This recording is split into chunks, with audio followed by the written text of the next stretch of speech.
It was one of those gray mornings that feel heavier than they should. The sky looked tired, the coffee tasted weak, and the bills on the counter seemed to grow overnight. Mark sat at his small kitchen table, staring at a half-eaten bowl of cereal while his 8-year-old daughter, Lily, colored a picture for school. He had no idea that within a few hours, a single phone call from a stranger would change both of their lives forever. Before we dive into this story, don't forget to hit that like button, subscribe to our channel Kindness World, and share your thoughts in the comments. Your support helps us keep sharing stories that remind us how powerful a little kindness can be. Mark had been a single dad for 3 years. His wife, Emily, had passed away after a sudden illness, leaving him with a little girl who had her mother's smile and his stubbornness. Since then, life had been about survival, juggling 2 part-time jobs, keeping the house somewhat clean, and pretending everything was fine when it wasn't. They lived in a small house on the edge of a wealthy neighborhood in upstate New York. Most of the neighbors didn't know them, and Mark didn't have the time or energy to get to know anyone. The mansion next door, with its white pillars and endless lawn, always caught Lily's attention. She would press her face against the fence and whisper, "Daddy, I think a princess lives there." Mark would just smile and say, "Maybe she does, sweetheart. Maybe she does." One chilly Friday morning, Mark's old truck broke down again. He was already late for his shift at the grocery store, and Lily was waiting for him to take her to school.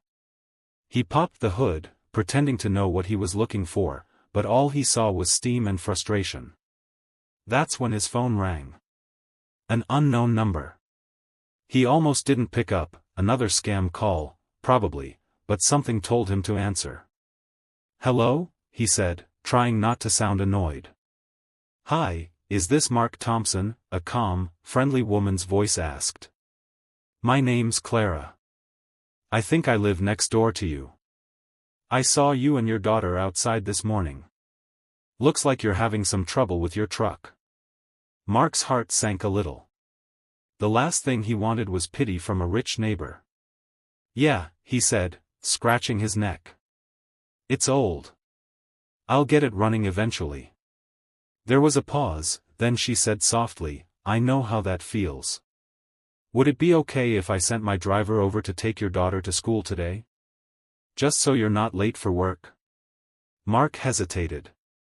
Pride can be a heavy thing to carry, especially for a single dad who's used to doing everything alone. But Lily was standing there with her backpack, eyes hopeful. "That's very kind of you," he said finally. "If it's no trouble." "Not at all," Clara replied. "Give me 5 minutes." True to her word, a sleek black SUV pulled up in front of the house. The driver smiled warmly and introduced himself as Daniel.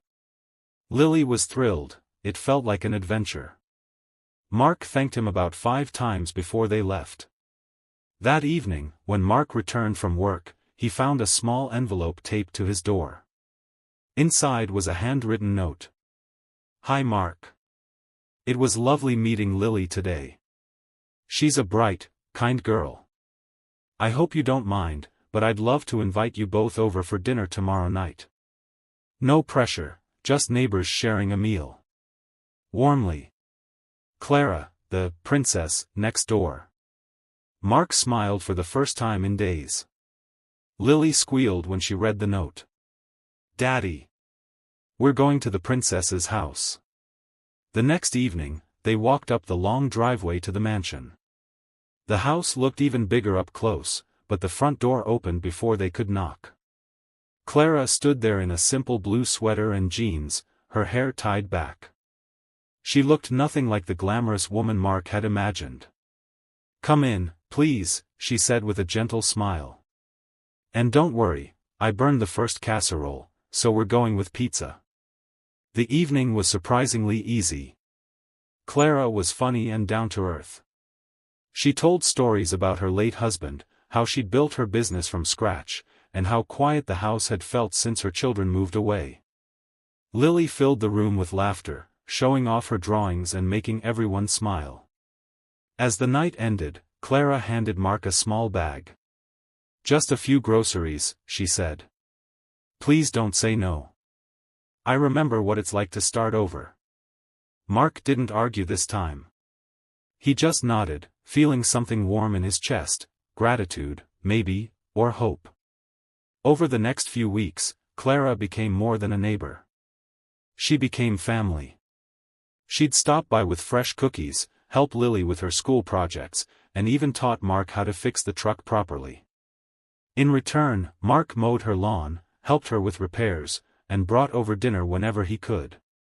But what touched Mark most was how Clara treated Lily. She listened to her, encouraged her dreams, and reminded her that she could do anything. One evening, after Lily had fallen asleep on the couch, Clara said quietly, "She reminds me of my granddaughter. I lost her years ago in an accident. Seeing Lily smile again, it feels like I've been given a second chance." Mark's eyes welled up. "You've given us both one," he said. Months passed, and the friendship grew stronger. When Christmas came around, Clara surprised them with something that left Mark speechless, a college savings account in Lily's name. "You don't have to do this," he whispered, tears in his eyes. "I want to," she said softly. "Kindness doesn't have to be earned, Mark. Sometimes it's just meant to be shared." Years later, when Lily graduated from college, Clara was sitting right there in the front row, clapping the loudest.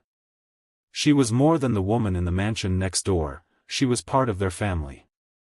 Mark often thought about that first phone call, how close he'd been to ignoring it, how easy it would have been to let pride get in the way.